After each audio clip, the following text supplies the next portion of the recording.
सत श्री अकाल दोस्तों, आप सबको मेरा स्वरा भास्कर का नमस्कार। सबसे पहले माफी चाहूंगी कि मेरी पंजाबी बिल्कुल भी अच्छी नहीं है कि मैं आपसे पंजाबी में गल कर सकूं, तो मैं हिंदी में बात करूंगी। मैं आज यहाँ एक कलाकार के नाते आई हूं, मैं आज यहाँ भारत की एक नागरिक के नाते आई हूं, और मैं आज यहाँ एक ऐसी बच्ची के नाते आई हूं, एक उन सारे नौजवानों के नाते आई हूं जो शहरों में पले बड़े हैं, जो कभी गांव गए नहीं हैं, जिन्होंने कभी खेत शायद देखे भी ना हो। मुझसे अक्सर लोगों ने पूछा कि तुम्हें ऐसी क्या चुल मची है कि तुम्हारा क्या लेना देना है इन किसान के आंदोलन से, कि ये जो किसान विरोध में बैठे हैं दिल्ली में अलग अलग जगहों से, जो पंजाब, जो हरियाणा और जो भारत के अलग अलग हिस्सों से आए हैं, इनसे तुम्हारा क्या लेना देना है। इस सवाल, अच्छा सवाल है, जायज सवाल है। इस सवाल का जवाब मुझे सिंघू बॉर्डर पे एक माई ने दिया था, जो पंजाब से आई थी, अपने जमीन छोड़कर, अपनी खेती छोड़कर, अपना चूल्हा छोड़कर, अपना घर छोड़कर, दिल्ली की कड़कती ठंड में अपने हक की लड़ाई में आप सबके साथ शामिल होने के लिए। मैं ऐसी बैठी हुई थी और भाषण सुन रही थी। उन्होंने मेरी तरफ देखा और कहा, क्या करने आई हो? मैंने कहा देखने। तो उन्होंने कहा कि खेत में गई हो कभी? मैंने कहा नहीं। उन्होंने कहा किसानी से नाता है तुम्हारा कोई? मैं कंफ्यूज हो गई। मैंने कहा नहीं। फिर उन्होंने एक बात कही मुझे जो सीधे मेरे दिल में घुस गई। उन्होंने कहा रोटी से नाता है? मैंने कहा हाँ। का यही है नाता किसानी से तुम्हारा, क्योंकि तुम्हारा रोटी से नाता है। और इस देश में एक ऐसा आदमी नहीं है, चाहे वो अमीर से अमीर आदमी हो, चाहे वो प्रधानमंत्री हो, चाहे वो भिखारी हो, जो कह सके कि रोटी से नाता नहीं है, हमारा चावल से नाता नहीं है। इसलिए आपकी ये लड़ाई सिर्फ आपकी नहीं, हम सबकी लड़ाई है।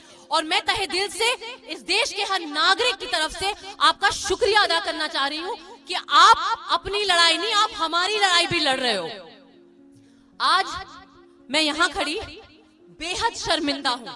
मैं शर्मिंदा हूं कि हम एक ऐसा देश, एक ऐसा समाज बन गए हैं जहां हम अपने बड़े बुजुर्गों की सेवा करने के बजाय, उनकी इज्जत करने के बजाय, उनको यहां सड़कों पे लाके मजबूर कर दिया है हमने कि वो ठंड में, कड़कती हुई ठंड में अपने दिन और रात काटें।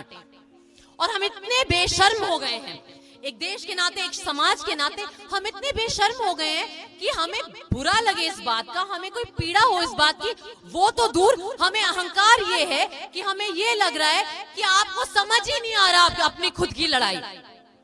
हमें ये लग रहा है कि वो लोग, वो माइया, वो हमारे पिताजी, किसान अन्नदाता होता है। अगर देश माँ है तो किसान हमारा पिता होता है, क्योंकि वो हमारी प्लेट पे खाना रखता है।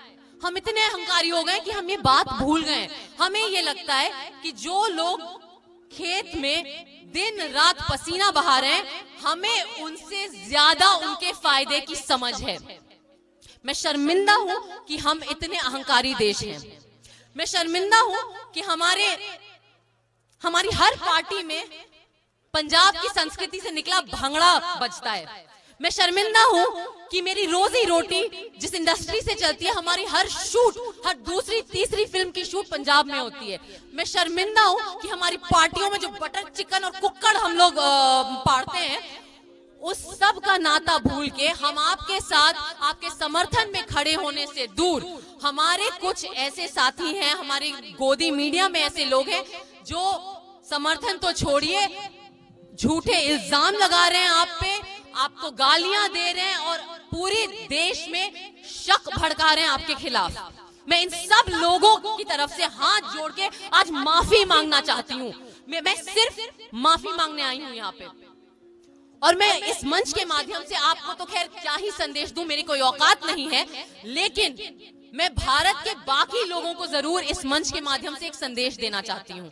मैं उन्हें ये याद दिलाना चाहती हूँ कि हर बार जब आप किसान का अनादर करते हैं, हर बार जब आप किसान को गाली देते हैं, हर बार जब आप पंजाब या हरियाणा को गाली देते हैं, आप इस देश को गाली दे रहे हैं। इस देश के झंडे के जो रंग हैं वो पंजाब के रंग हैं। इस देश के झंडे में जो भगवा है वो पंजाब के बलिदान का रंग है। इस देश के झंडे में जो सफेद रंग है वो गुरु नानक साहब के संदेश का रंग है, शांति और प्रेम के संदेश का रंग है।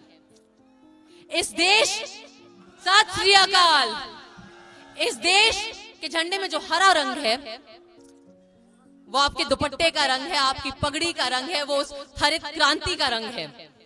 इस देश के झंडे में जो नीला है वो निहंग सिखों के जज्बे का रंग है। जब सत श्री अकाल, जब हम इस आंदोलन का विरोध करते हैं, जब हम इस आंदोलन का अनादर करते हैं, जब पंजाब का अनादर करते हैं, आपका अनादर कर रहे हैं, हम इस देश का अनादर कर रहे हैं। कुछ ऐसे लोग हैं आजकल सत्ता में इस देश में जो भूल गए हैं कि असली भारत क्या है। पंजाब के एक बहुत महान कवि थे, आप सब उन्हें जानते हैं, अवतार सिंह संधू, पाश के नाम से लिखते थे। आज इस मंच के माध्यम से उनकी कविता पढ़कर मैं इस देश के उन सत्ताधारियों को याद दिलाना चाहती हूं कि भारत आखिर क्या है और भारत आखिर कौन है। भारत, भारत मेरे सत्कार दा सब तो महान शब्द, भारत मेरे सत्कार दा सब तो महान शब्द, जिथे किथे भी वरत्या जाए बाकी सारे शब्द अर्थहीन हो जाते ने। इस शब्द ते पाओ खेतां दे उन्ना पुत्रा तो ने ਜਿਹੜੇ ਅੱਜ ਵੀ ਰੁੱਖਾਂ ਦੇ ਪਰਛਾਵਿਆਂ ਨਾਲ ਵਕਤ ਮਿਲਦੇ ਨੇ। ਉਹਨਾਂ ਕੋਲ ਢਿੱਡ ਤੋਂ ਬਿਨਾ ਕੋਈ ਸਮੱਸਿਆ ਨਹੀਂ ਤੇ ਉਹ ਭੁੱਖ ਲੱਗਣ ਦੇ ਆਪਣੇ ਅੰਗ ਵੀ ਚਬਾ ਸਕਦੇ ਨੇ।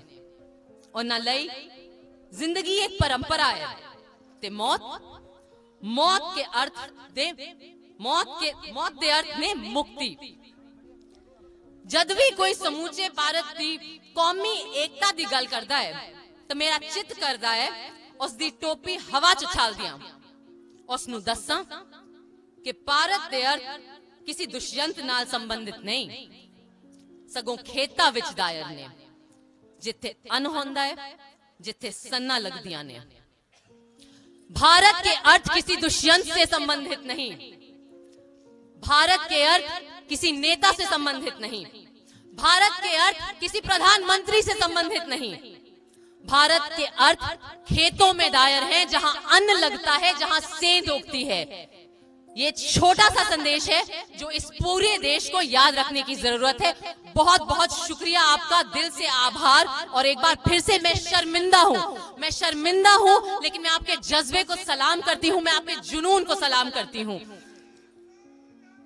सत श्री अकाल। और आखिरी में एक बात जो हम सबको याद रखनी चाहिए कि जब तक इस देश में किसान की जय नहीं हो सकती, इस देश की जय नहीं हो सकती। जय किसान, जय हिंद।